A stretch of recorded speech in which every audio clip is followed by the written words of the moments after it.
رمضان کا مہینہ قرآن شریف میں اللہ تعالیٰ فرماتے ہیں کئی مقامات پر اس کی امپورٹنس، رسول اللہ صلی اللہ علیہ وسلم کی کئی احادیث یہاں پہ موجود ہیں. کچھ احادیث جو ہیں وہ ہمارے اسٹوڈنٹ ذکوان خان نے بھی آپ کے ساتھ شیئر کی.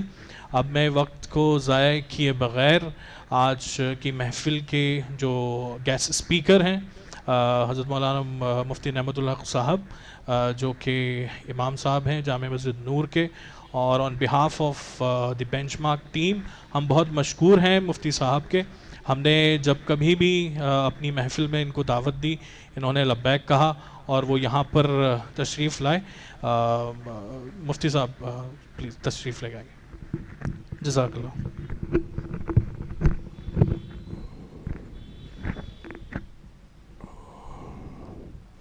السلام علیکم ورحمۃ اللہ وبرکاتہ.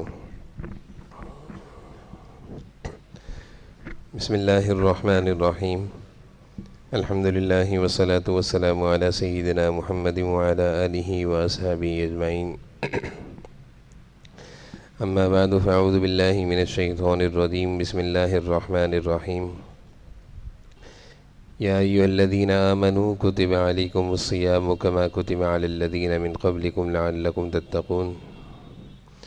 وقال تعالی شہر رمضان الذی انزل فیہ القرآن. وقال تعالی فمن شہد منکم الشہر فلیصم. صدق اللہ مولانا العظیم. اللہم صلی علی سیدنا مولانا محمد وعلی آل سیدنا مولانا محمد وبارک وسلم. اللہم صلی علی سیدنا مولانا محمد وعلی آل سیدنا مولانا محمد وبارک وسلم. میرے قابل احترام بزرگوں اور عزیز بھائیوں، آج ہم سب کا یہاں جمع ہونا رمضان المبارک کی مناسبت سے ہے اور اس کی تیاری کے حوالے سے ہے. اور یہ مہینہ ایک مبارک اور مقدس مہینہ ہے.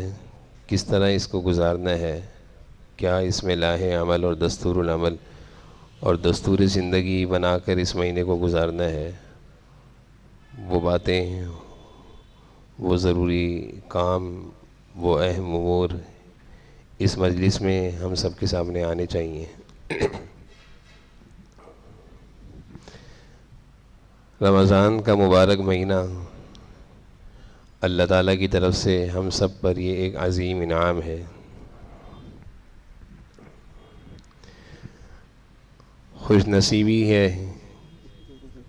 اس مسلمان کی جس کو اللہ تعالیٰ یہ مہینہ اس کی زندگی میں اس کو دے دیتے ہیں.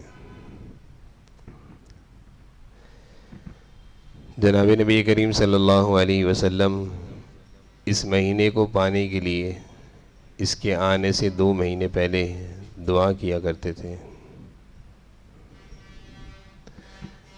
اللہم بارک لنا فی رجب و شعبان وبلغنا رمضان. اے اللہ زندگی میں، عمر میں، صحت میں برکتیں عطا فرما اور رمضان کا مبارک اور مقدس مہینہ نصیب فرما.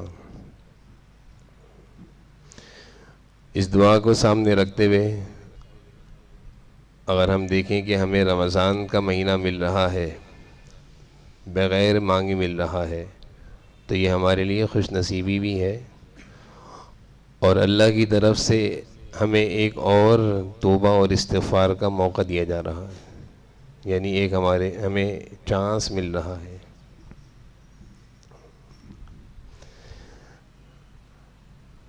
حدیث شریف میں رمضان کے مہینے کو شہر اللہ کہا گیا ہے، اللہ کا مہینہ ہے.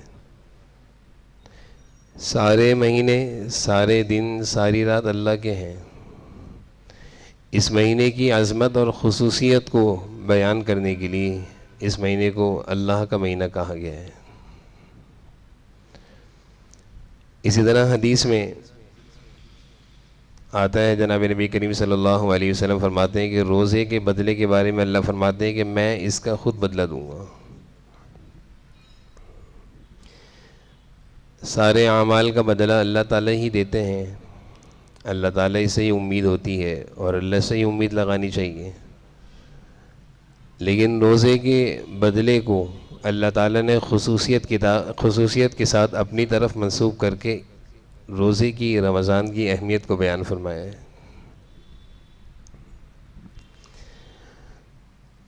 سلف صالحین، اللہ کے نیک بندے، صلحاء، علماء، ان کے بارے میں آتا ہے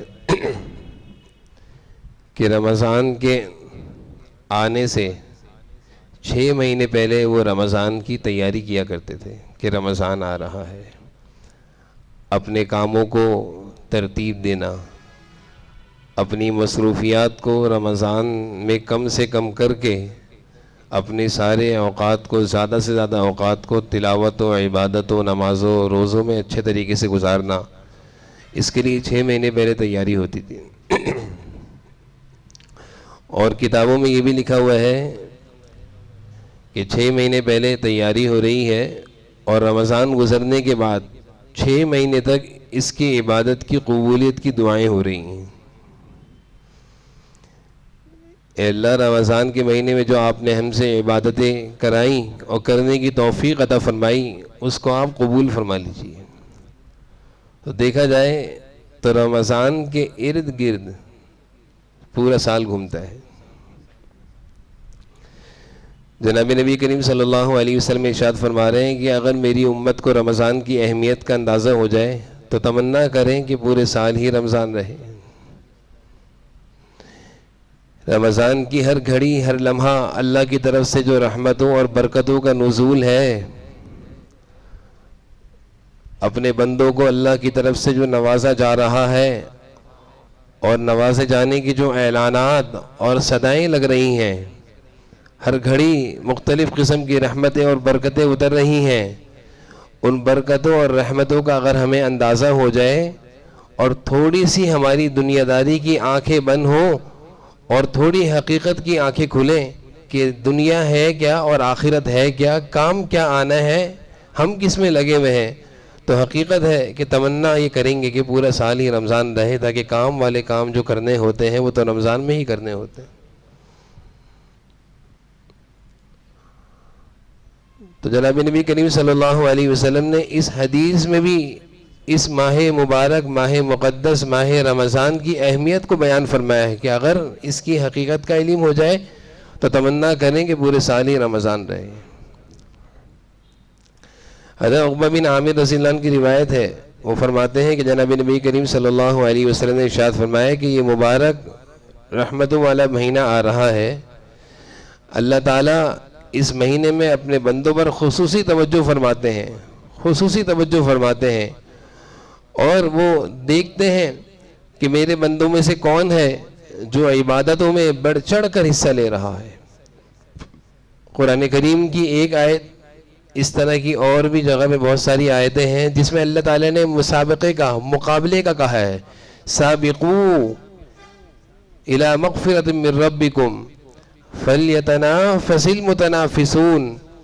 اس طرح کی آیتوں کو اگر ہم غور سے دیکھیں، ترجمہ نہیں، اس کے مفہوم اور معانی کو سمجھنے کی کوشش کریں کہ اللہ تعالیٰ مقابلے کا کہہ رہے ہیں۔ یہ مسابقہ اور مقابلہ، یہ ایک دوسرے سے آگے نکلنے کی دوڑ دنیا میں تو سمجھ میں آتی ہے، کسی کے پاس اچھی گاڑی دیکھی تمنا ہوتی ہے کہ میرے پاس بھی آ جائے، کسی کو کام اور کاروبار میں چمکتا دیکھا تو خواہش ہوتی ہے کہ میں بھی ایسا ہو جاؤں، اسی کو تو مقابلہ کہتے ہیں، اسی کو تو مسابقہ کہتے ہیں۔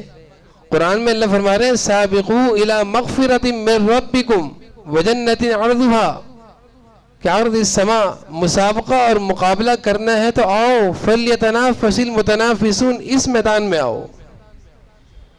اللہ تعالیٰ میدان بنا کر دے رہے ہیں، عبادتوں کا میدان، توبہ استغفار کا میدان، نمازوں کا میدان، اللہ سے قریب ہونے کا میدان، اللہ تعالیٰ اس میدان کو مقابلے کے لیے بنا کر دے رہے ہیں۔ لیکن افسوس ہے ہماری ذہنیتوں پر، ہمارے دل و دماغ پر دنیا اتنی مسلط ہوئی، دنیا داری میں ہم ایسا گھر گئے ہیں کہ ہمیں یہ میدان نظر ہی نہیں آتا۔ عبداللہ بن مبارک رحمہ اللہ مشہور محدثین میں سے ہیں، وہ اپنی زندگی کا ایک حصہ دنیا داری میں گزار کر جب دینداری کی طرف آتے ہیں اور پھر اللہ تعالیٰ نے ان سے حدیث کی کیا خدمات لی ہیں، تو اپنی زندگی کا نچوڑ بتاتے ہیں کہ ایک وہ زندگی تھی جب میں حدیث سے قرآن سے دور تھا، جب میں قرآن اور حدیث سے دور تھا، اس وقت بھی میں سچا تھا، دیندار تھا، لیکن دنیا داری میں ایسا مگن تھا کہ میری آنکھیں اس طرف سے بند تھیں، تو دن رات میری ایک ہی فکر تھی کہ وہ مجھ سے آگے نکل گیا، یہ مجھ سے آگے نکل گیا، میں پیچھے رہ گیا، اس کا کاروبار چمک گیا ہے۔ اسی فکر میں، اسی سوچ میں روزانہ رات کو بستر پہ آ کر لیٹتا تو بے چینیوں کی کروٹیں بدلتا تھا کہ وہ کیوں آگے نکل گیا ہے۔ روزانہ میری ملاقاتیں، جیسے کہ بزنس مین آپس میں بیٹھتے ہیں، گیدرنگ جمتی ہیں، میٹنگز ہوتی ہیں، ان میٹنگز میں سب اپنی اپنی کارگزاری اپنے کام کو بتایا کرتے تھے، میں پیچھے دکھتا تھا۔ میں حسرت بھری آہوں کے ساتھ رات کو بستر پہ لیٹا کرتا تھا، اور جب اللہ تعالیٰ نے مجھے قرآن اور حدیث اور اپنے دین سے صحیح معنوں میں قریب کیا اور اس کی لذت اور اس کے انوارات سے مجھے نوازا، تو پھر جو زندگی کا سکون مجھے ملا ہے اس سے پہلے کی زندگی میں نہیں تھا وہ سکون۔ دنیا سب تھی، مال بھی تھا، دولت بھی تھی، سب کچھ تھا، لیکن سکون نہیں تھا۔ نہ کمانے سے منع ہے، نہ اچھی تعلیم سے منع ہے، نہ اچھے کھانے پہننے سے منع ہے، کسی چیز سے منع نہیں ہے بھائی، کسی غلط فہمی کا شکار نہ ہوئیے گا، کسی چیز سے روکا نہیں جا رہا، ایک حقیقت سے پردہ ہٹایا جا رہا ہے کہ بھائی جس مقصد کے لیے دنیا بنی تھی، دنیا میں بھیجا تھا اللہ تعالیٰ نے، اس مقصد کو تو نہ بھولیں ہم، اس مقصد سے کیوں دور ہو رہے ہیں؟ اس مقصد میں رہتے ہوئے اللہ کو بھی راضی کریں، دنیا داری بھی چلائیں۔ تو حدیث میں جناب نبی کریم صلی اللہ علیہ وسلم ارشاد فرمایا کہ اللہ تعالیٰ دیکھیں گے، اس مہینے میں دیکھتے ہیں کہ کون آگے نکل رہا ہے، کہ کون ریس لگا رہا ہے، کس کو فکر لگی ہوئی ہے کہ زیادہ اچھا روزہ رکھ لوں، زیادہ اہتمام سے روزہ رکھ لوں، میری رمضان کے زیادہ اوقات عبادتوں میں، نمازوں میں، تلاوتوں میں، دعاؤں میں، تراویحوں میں گزر جائیں۔ کس کو یہ فکر لگی ہوئی ہے؟ رمضان سب پر آتا ہے، ایک وہ طبقہ بھی ہے جس پر رمضان آیا اور چلا گیا، اس کی زندگی میں رمضان کے آنے سے کوئی تبدیلی نہیں ہوئی، اس کا کھانا پہننا، گھومنا پھرنا، سیر و تفریح، کام کاروبار ویسے ہی تھے جیسے رمضان سے پہلے تھے، اس پر رمضان کا کوئی اثر نہیں ہوا، یہ محروم ہے۔ حدیث میں آپ صلی اللہ علیہ وسلم ارشاد فرما رہے ہیں وہ شخص بڑا محروم اور بدنصیب ہے کہ اس مبارک مہینے کی رحمتوں سے محروم ہو جائے، وہ بڑا بدنصیب ہے کہ یہ مبارک رمضان کا مہینہ بندوں کو نوازنے کے لیے آیا تھا، اللہ سے تعلق جوڑنے کے لیے آیا تھا، اللہ تعالیٰ سے زندگی بھر کی معافی مانگنے کے لیے آیا تھا، اپنا رشتہ قرآن کریم سے جوڑنا تھا، اپنا رشتہ دین سے جوڑنا تھا، حضور صلی اللہ علیہ وسلم کی سنت سے قریب ہونا تھا، اس مقصد کے لیے مبارک مہینہ آیا تھا۔ لیکن ایک طبقہ وہ ہے جس پر یہ مہینہ آ کر چلے گیا، یہ زندگی اس نے اپنی زندگی کو تلخ کر لیا، کیونکہ احادیث کی روشنی سے معلوم چلتا ہے جس نے رمضان کے مہینے کو صحیح نہیں گزارا، جس کا رمضان کا مہینہ سلامتی سے نہیں گزرا، اس کے برے اثرات پورے سال پر پڑتے ہیں۔ اس چیز کو ہم اس طرح سمجھے نا، کاروباری ہوتا ہے تو سیزن کی فکر کرتا ہے کہ میرا سیزن اچھا لگ جائے، میرا سیزن اچھا لگ گیا تو پورے سال مسئلہ نہیں ہے، تھوڑا بھی کماؤں گا چل جائے گی گاڑی۔ مسجدوں میں جاؤ، کسی دیندار کے پاس جاؤ تو وہ ایک ہی بات کرتے ہیں، رمضان آ رہا ہے قدر کر لو۔ یہ کیسے جملے ہیں؟ یہ کسی مسلمان کی زبان پر اچھے لگنے والے جملے ہیں؟ کیا یہ جملہ ہمیں کفر تک تو نہیں پہنچا رہا؟ کہ اس جملے کی وجہ سے ہم اللہ سے دور مزید تو نہیں ہو رہے؟ یہ جملے جب ہی نکلتے ہیں دل و زبان سے کہ جب دل و زبان پر سے قرآن اور حدیث اور حضور صلی اللہ علیہ وسلم کی محبت، اللہ کی محبت جب نکل جاتی ہے اور دل گناہوں کی وجہ سے سیاہ پتھر کی طرح ہو جاتا ہے، پھر اس کو اچھے برے کی تمیز نہیں رہتی، بلکہ قرآن اور حدیث سے معلوم چلتا ہے کہ دل پر ایک ایسی کیفیت بھی آتی ہے کہ انسان کو اس کی برائیاں اچھائیاں دکھ رہی ہوتی ہیں، وَهُمْ يُحْسِنُونَ صُنْعًا، کہ وہ اس کو اپنے برے کرتوت اچھے دکھ رہے ہوتے ہیں، اس لیے اس برے کرتوت سے کوئی چادر ہٹا رہا ہوتا ہے تو وہ چادر ہٹانے والا برا دکھتا ہے کہ تم یہ کیا کر رہے ہو، یہ کیا کر رہے ہو۔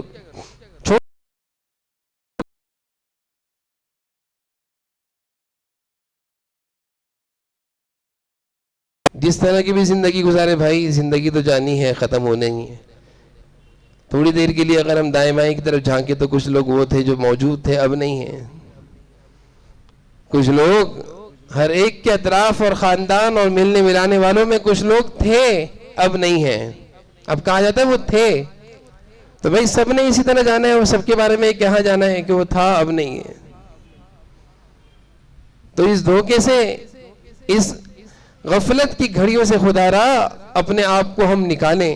اور یہ بہترین مہینہ ہے، اس مہینے میں اپنے اللہ سے اپنے گناہوں کی معافی مانگے اور اللہ سے قریب ہوتے چلے جائے کہ اللہ اب تیری مرضی کے مطابق زندگی گزارنی ہے، اب تجھے ناراض نہیں کرنا. خاص طور پر اس مہینے میں کچھ عبادات ایسی ہیں جن کا تو بڑا اہتمام کرنا ہے.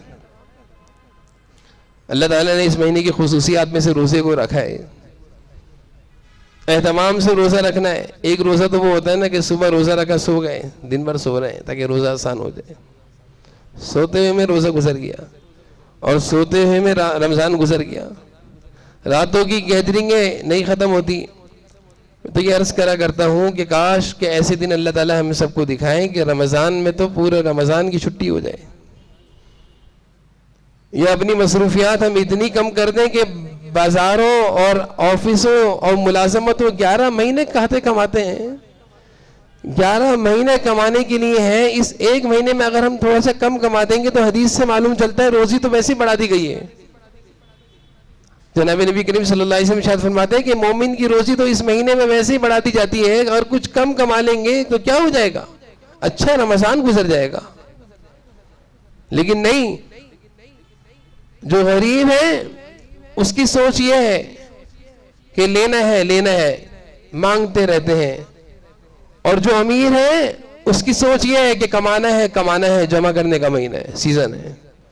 یعنی ہماری سوچیں بگڑی بدلی، ہم دین کی اصل حقیقت سے دور ہوتے چلے جا رہے ہیں. بھئی یہ مجلسیں، یہ محفلیں اس لیے جمائی جاتی ہیں، اس لیے لگائی جاتی ہیں، اس لیے ہم سب یہاں جمع ہوتے ہیں کہ حقیقت تو پتہ چلے کہ بھئی ہم کہاں جا رہے ہیں، کیا کرنا چاہیے تھا. حضور صلی اللہ علیہ وسلم تو اس مہینے کی آمد سے قبل خطبے دے رہے ہیں، صحابوں کو سمجھا رہے ہیں کہ یہ مہینہ آ رہا ہے، یہ اتنا قیمتی مہینہ ہے، ایسے گزارنا ہے. اللہ دیکھتے ہیں عبادت میں کون جستجو کر رہا ہے، آگے بڑھ رہا ہے. تو ایک تو وہ طبقہ ہے کہ جس پر رمضان کے آنے کا کوئی اثر نہیں دکھا، اور ایک وہ طبقہ ہے کہ جس پر رمضان آیا اور رمضان کی اللہ تعالیٰ کی توفیق سے کچھ اس کو قدردانی بھی نصیب ہو گئی، کچھ تلاوتوں، تراویحوں، روزوں اور دعاؤں کا، سحری اور افطاری کی دعاؤں کا اہتمام بھی نصیب ہو گیا. لیکن جو ہی رمضان گیا اس کے بعد سے بھی سب کچھ چلا گیا، وہ بدل گیا. رمضان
ہو رہی ہیں اور ایک طرف زبان سے بدتمیزیاں ہو رہی ہیں، سب ضائع ہو رہا ہے، سب ضائع ہو رہا ہے۔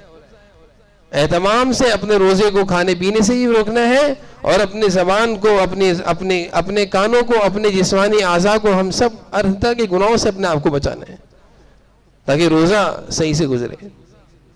پھر اس مہینے کی عبادتوں میں سے جہاں اللہ تعالیٰ نے قرآن کریم میں رمضان کے روزوں کی فرضیت کا ذکر فرمایا ہے، عجیب ترتیب اللہ تعالیٰ نے وہاں رکھی ہے۔ پہلے روزے کی فرضیت کا ذکر فرمایا، اس کے بعد اللہ تعالیٰ نے قرآن کریم کو ذکر فرمایا، اس کے بعد ہی اگلی آیتوں میں اللہ تعالیٰ نے دعا کو ذکر فرمایا ہے۔ وَإِذَا سَأَلَكَ عِبَادِي عَنِّي فَإِنِّي قَرِيبٌ أُجِيبُ دَعْوَةَ الدَّاعِ إِذَا دَعَانِ۔ اس ترتیب کو اگر ہم دیکھیں تو ایسا لگتا ہے کہ اللہ چاہتے ہیں کہ رمضان کا مہینہ ہو تو روزہ اچھا طریقے سے رکھو، اور اگر اچھا گزارنا چاہتے ہو تو قرآن کریم کی تلاوت اور قرآن کریم سے جڑے رہو پورے مہینے میں، اور مزید زندگی میں بہاریں چاہتے ہو تو دعائیں مانگتے رہو۔ تو اور بھی بہت سارے کام ہیں رمضان کے، اور بھی بہت ساری عبادات ہیں رمضان کی، لیکن یہ خصوصی عبادات ہیں کہ ہمارا اہتمام روزے اچھا ہو جائے، ہماری کوشش ہو کہ روزہ اچھا ہو جائے، ہماری کوشش ہو کہ قرآن کریم سے بہت زیادہ وابستگی اس رمضان کے مہینے میں لگ جائے۔ جتنا زیادہ پڑھ سکتے ہو، سن سکتے ہو، جتنا زیادہ اس قرآن کریم کے ساتھ وقت گزرتا ہے، یہ غنیمت ہے اور یہ مقصود ہے، یہ مطلوب ہے، اس مہینے کی عظیم عبادت ہے۔ اور تیسری چیز، اپنے اوقات کو جتنا زیادہ دعاؤں میں لگا سکتے ہیں، مانگ سکتے ہیں۔ حدیث شریف میں آیا ہے کہ کچھ ایسے ہیں جن کی دعائیں رد نہیں ہوتی، جیسے مظلوم کی دعا اللہ تعالیٰ رد نہیں کرتے، مسافر کی دعا اللہ تعالیٰ ضرور قبول کرتے ہیں، حدیث میں آتا ہے روزے دار کی دعائیں بھی قبول ہوتی ہیں۔ ایک جماعت فرشتوں کی اللہ تعالیٰ کی طرف سے مقرر ہو جاتی ہے کہ روزے دار کی دعاؤں پہ آمین کہو۔ دن رات میں ایک نہ ایک دعا اللہ تعالیٰ روزے دار کی ضرور قبول فرماتے ہیں۔ اتنے زیادہ فوائد ہیں۔ پھر دعا کے فوائد اور حکمتیں، جب انسان اللہ تعالیٰ سے مانگتا ہے تو اس کی طرف اللہ کی توجہ ہو جاتی ہے، خاص اللہ تعالیٰ اس کی طرف متوجہ ہو جاتے ہیں جو اللہ سے بار بار مانگتا ہے۔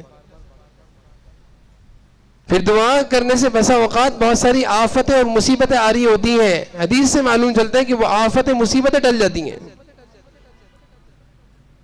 کہ انسان کسی بڑی مصیبت کا شکار ہونے والا ہوتا ہے، کوئی تکلیف اس کے مقدر میں ہوتی ہے۔ حدیث کا مفہوم ہے کہ اگر تقدیر کو بدلنے والی کوئی چیز ہے تو وہ دعا ہے۔ یہ ادھر سے دعائیں مانگنے کا اہتمام کرتا ہے، اللہ تعالیٰ سے دن رات میں، تہجد میں، افطار میں یہ دعائیں مانگتا رہتا ہے، نمازوں کے اوقات میں دعائیں مانگتا رہتا ہے۔ ادھر سے کوئی مصیبت آ رہی ہوتی ہے، اللہ تعالیٰ اس مصیبت کو اس مانگنے کی برکت سے ٹال دیتے ہیں۔ کوئی یعنی معمولی عبادت نہیں ہے۔ الدعاء رخ العبادہ، حدیث میں کہا ہے یہ عبادتوں کا مغز ہے، ہم اس دعا کو کچھ سمجھتے نہیں ہیں۔ جو اللہ سے نہیں مانگتا وہ بندوں سے مانگتا ہے، جو اللہ کے در کے چکر نہیں لگاتا وہ انسانوں کے دروازوں کے چکر لگاتا ہے، جو راتوں کو اٹھ کے رونا نہیں جانتا وہ دن میں لوگوں کے آگے رسوائیوں کا رونا اس کو نصیب ہوتا ہے۔ اس عظیم عبادت کو اپنی زندگیوں میں زندہ کریں۔ اللہ سے مانگیں گے عزت ملے گی، بندوں سے مانگیں گے ذلت اور رسوائی ہوگی، اللہ سے مانگیں گے اللہ بندوں کے دروں سے بچا لیں گے۔ آج افسوس ہے کہ ہمارے پاس در در کی چکر لگانے کا تو وقت ہے کہ اس سے کہوں گا وہ میرا کام کر دے گا، اس سے کہوں گا وہ مجھے پیسے دے دے گا، اس سے کہوں گا میرا مسئلہ حل ہو جائے گا، لیکن اللہ سے کہنے کا وقت ہی نہیں ہے۔ یہ نہیں ذہن میں آتا کہ اللہ کے آگے 2 رکعت پڑھ کے دعا کروں گا مسئلہ حل ہو جائے گا، یہ نہیں آتا ذہن میں۔ یہ تو آتا ہے ذہن میں کہ اس کے پاس جاؤں گا وہ میرے کام بنا دے گا، لیکن یہ نہیں آتا کہ اصل کام بنانے والی ذات تو اللہ کی ہے، اس اللہ سے کیوں نہیں مانگتے ہم؟ تو اس مہینے کی ایک عظیم عبادت وہ دعائیں ہیں، بالخصوص سحر اور افطار کی دعائیں۔ خدا را اپنے اوقات کو کھانے پینے کی فکروں میں مت گزاریں۔ دیکھا یہ کیا ہے، افطاری کا وقت عصر سے شروع ہوتا ہے، وہ بیچاری گھر کی خواتین، ان کو بھی تو اللہ سے مانگنے دیں، ان کو کچن میں ایسا گھسایا جاتا ہے کہ وہ عصر سے لے کر مغرب افطاری کی اذانوں تک وہ صرف افطاری بناتی رہتی ہیں۔ یہ مرد نوابوں کی طرح بیٹھا فرمائش کرتا رہتا ہے، وہ بیچاری چولہوں کے آگے سکتی رہتی ہیں، نہ ان کو مانگنے کا موقع ملتا ہے نہ ہم خود مانگتے ہیں۔ اگر ہم اس ایک مہینے میں کچھ کم کھا لیں گے تو کیا کمزور ہو جائیں گے؟ کچھ سادہ کھا لیں گے تو کیا ہو جائے گا؟ پورے سال تو ہوٹلنگ ہماری ختم نہیں ہوتی، مختلف قسم کے کھانوں کی لذت زبان پر ایسی چڑھی کہ رمضان میں بھی نہ چھوٹی۔ رمضان تو تھا کم کھانے کے لیے، جبھی تو روزہ رکھوایا جا رہا ہے، لیکن اتنا کھاتے ہیں کہ بد ہضمیاں ہو رہی ہوتی ہیں.